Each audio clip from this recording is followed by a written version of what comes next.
मुझे लगता है अगर मैं बीगुल को बिठाऊं इस कॉन्वर्सेशन के लिए तो मुझे पता नहीं कितना सेंसर करना पड़ेगा हाँ उनको। हाँ, मेरा ख्याल है मैं उनसे ज़्यादा बेहतर तरीके से ऐसे से निकल आप जाती कुछ घुमा के बात निकाल देंगे, कुछ कह भी दें और कुछ ना भी हूँ। कहें, हाँ कुछ हाँ कह भी दें और कुछ ना भी कहें। तो वो आसरा नहीं करती ज़्यादा। पिंक शर्ट, और मैं भी नहीं करती इसलिए कि ये हाँ दोनों बिल्कुल ही, तो you are the balancing factor.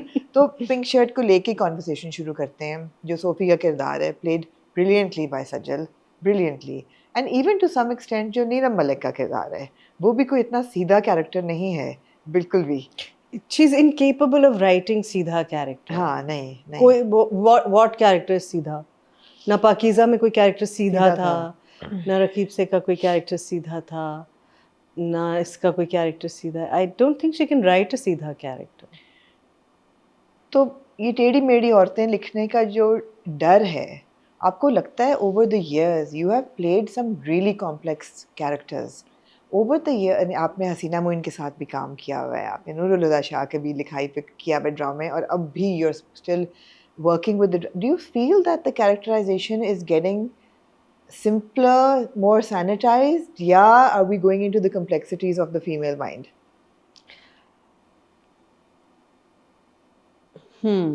That's a very interesting question because I think it's quite evident that we are not even touching the first layer. नहीं कर रहे ना। It's a very बहुत ही सतही, बहुत ही आसान कैरेक्टराइजेशन रखते हैं, बहुत ही पोलराइज्ड। जैसे मैं अक्सर कहती हूँ, खिचड़ी होती है वो कि जो मतलब बच्चे को हजम हो जाए, जिसके लिए कुछ मेहनत ना करनी पड़े आपको, चबाना ना पड़े, थोड़ी देर पेट को ना कुछ काम करना पड़े, तो आप। और क्योंकि हमारी डेफिनेशन ऑफ एंटरटेनमेंट ही यही है कि वक्त गुजारी हो, मैं 5 काम और भी कर लूँ और साथ में ये भी देख लूँ, और उसमें वो ऐसा किरदार हो जो मुझे बस समझ में आ जाए। अगर मैं पहली किस्त से पकड़ूँ, 5वीं से पकड़ूँ, 8वीं से पकड़ूँ, मुझे समझ में आ जाए और मेरे लिए तक़वियत का बायस हो, मुझे कंफ्यूज ना करे, सोचना ना पड़े, मुझे हैरान ना करे। मतलब मैं I am already traumatized as it is, please don't increase that. Do you think that's justified? क्योंकि आजकल वाकई हर बंदा ट्रॉमेटाइज्ड है हर तरीके से, तो आपको लगता है कि थोड़ा जस्टिफाइड भी है कि ठीक है, लोग इतने ऑलरेडी इतने ट्रबल रहे, इनको आसान आसान चीज़ें दो, कॉमिक बुक्स हो पढ़ने के लिए? उससे होता सिर्फ ये है कि हाँ, ये लगता है कि हम दर्दी में शायद ये बात कह सकते हैं कि यार ऑलरेडी यार इतनी परेशान हैं ख़वातीन, अब उनको तुम ये भी इतना मुश्किल सब दे दो देखने के लिए। मगर मसला ये है कि वो परेशान ही इसलिए हैं क्योंकि वो इस सिचुएशन में फंसी हुई हैं, क्योंकि उनको जिन बातों की आगही होनी चाहिए, समझ होनी चाहिए, जो बातें जिन बातों का इजहार करने की उनके पास सलाहियत होनी चाहिए, वो ही तो नहीं है जो हम दिखाने की कोशिश कर रहे हैं। मगर आप बार बार रिपीटेडली एक stereotypical, sanitised, simplified, shallow perspective दिखाए जा रहे हैं और वो इतना रिपीट हुआ है कि आप उसमें से निकलना बहुत मुश्किल होता है, बहुत मुश्किल है। और आज से नहीं रिपीट हो रहा है, सालों से रिपीट हो रहा है। और सिर्फ 1, 2, 5 राइटर्स नहीं है ये, मतलब कितने ही तरह के अलग अलग राइटर्स हैं जिनमें मर्द हजरात भी शामिल हैं, ख़वातीन भी शामिल हैं, जिनका पर्सपेक्टिव, जिनकी आइडियोलॉजी ही ये है कि ये सिस्टम है और इसको क्वेश्चन नहीं किया जाना चाहिए। यार लेकिन ऐसा तो होता है ना, यही तो होता है। बिल्कुल। तो अगर आप वही दिखाए जा रहे हैं जो कि होता है और जैसे होता है, तो वो तो रिपोर्टिंग है, वो ड्रामा नहीं है। उसमें कोई उसमें क्या नई बात क्या है, उसमें मेरे पास सोचने के लिए क्या है, उसमें ऐसा क्या है जो बग़ैर सफ़र किए हुए मैं किसी और जगह जाकर एक्सपीरियंस कर सकती हूँ, बग़ैर फिज़िकली वहाँ गए हुए, जो कि ड्रामे का काम है, जो कि लिटरेचर का काम है, जो कि किसी भी क्रिएटिव फॉर्म का काम है। बिल्कुल। कि अगर मैं डांस परफॉर्मेंस में आपसे कह रही हूँ कि पानी है, तो बग़ैर वहाँ गए हुए आपको नज़र आ रहा है कि वो पानी है। तो ड्रामा इज़ लाइक दैट, कि मुझे वो सफ़र करने की ज़रूरत नहीं है। मैं आपसे बहुत रिस्पेक्टफुली और keeping your sanctity as a viewer, मैं आपसे आपका बिलीफ मैं उधार लेती हूँ आपकी इजाज़त से। आप मुझे अपनी मर्ज़ी से वो उधार देते हैं कि आप मुझे इस वक्त जो भी दिखाएंगी मैं मान लूँगी, मैं मानने को तैयार हूँ, मैं उस दुनिया में जाने मैं को उस तैयार हूँ। दुनिया में आपके साथ जाने को तैयार हूँ, सफ़र पे जाने को तैयार हूँ। ये खूबसूरती और ये डिग्निटी है ड्रामे की, लिटरेचर की, कि वो आपके साथ ज़बरदस्ती नहीं करता, वो आपको फोर्स नहीं करता।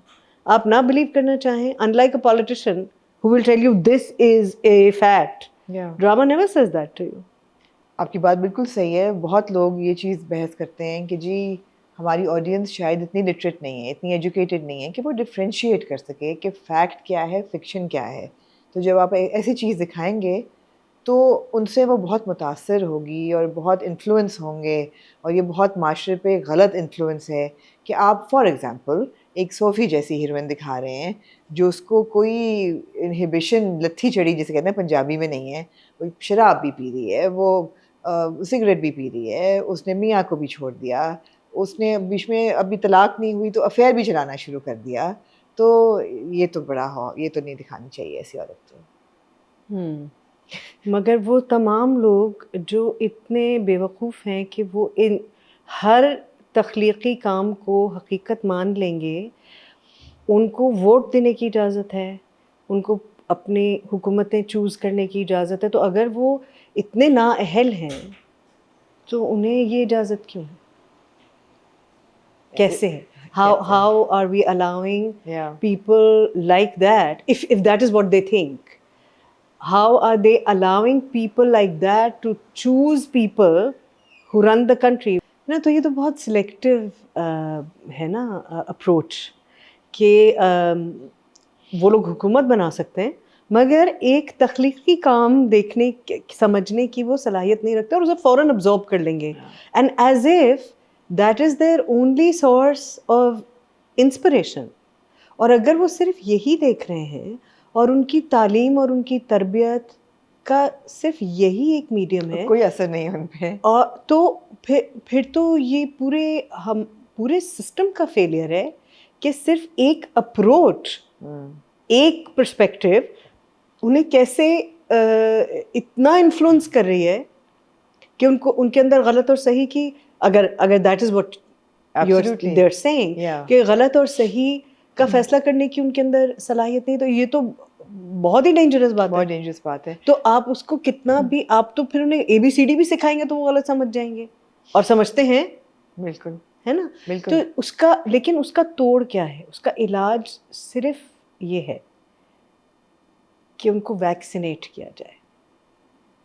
ओके, लिटररी वैक्सीनेशन, और ये छोटे छोटे डोजेस उनको दिए जाए जहर के जहर के, जो उनके ख्याल में जहर है, जो उनके ख्याल में जहर है। अच्छा, बड़ी मज़े की ये चीज़ है कि ग्रोइंग अप मेरे दोनों अम्मी Abu, I would call them conservative, although दोनों आर्टिस्ट हैं, ये सब अम्मी की पेंटिंग्स लगी हुई हैं, लेकिन कंजर्वेटिव हैं, नमाजी परहेजगार, कभी शराब को नहीं हाथ लगाया, सिगरेट नहीं पिया, कभी अयाशी नहीं की, मतलब पूरी ज़िंदगी मैंने बहुत ही उनको राइचियस ज़िंदगी गुजारते हुए देखी है।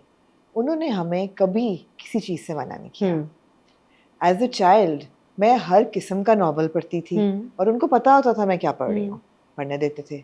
हर किस्म की मैं फिल्म देखती थी और वो देखने देते थे, और उनको सिर्फ ये होता था कि पता है ना कि सही क्या है और गलत क्या है, दुनिया में ये हो रहा है, देखो देखो, अब्जॉर्ब करो, सीखो सही क्या है गलत क्या है। exactly. जब तक देखोगे नहीं पता कैसे चलेगा कि सही क्या है गलत क्या है। और अगर जब आपके पास इंफॉर्मेशन ही नहीं है और आपको पता ही नहीं कि दुनिया में क्या क्या पॉसिबल है, तो आप कितनी आसानी से किसी के भी ट्रैप में फंस सकते हैं, किसी गलत आइडियोलॉजी में फंस सकते हैं, किसी गलत एक्टिविटी में फंस सकते हैं, अपनी ज़िंदगी के फैसले बिल्कुल चौपट कर सकते हैं क्योंकि आपको पता ही कुछ नहीं है। और दूसरा है कि हर चीज़, कोई भी चीज़ ब्लैक एंड वाइट होती भी नहीं है, सिवाय ऑफ कोर्स कुछ चीज़ों के जो आप मॉरली और एथिक्स की तरफ चले जाएं।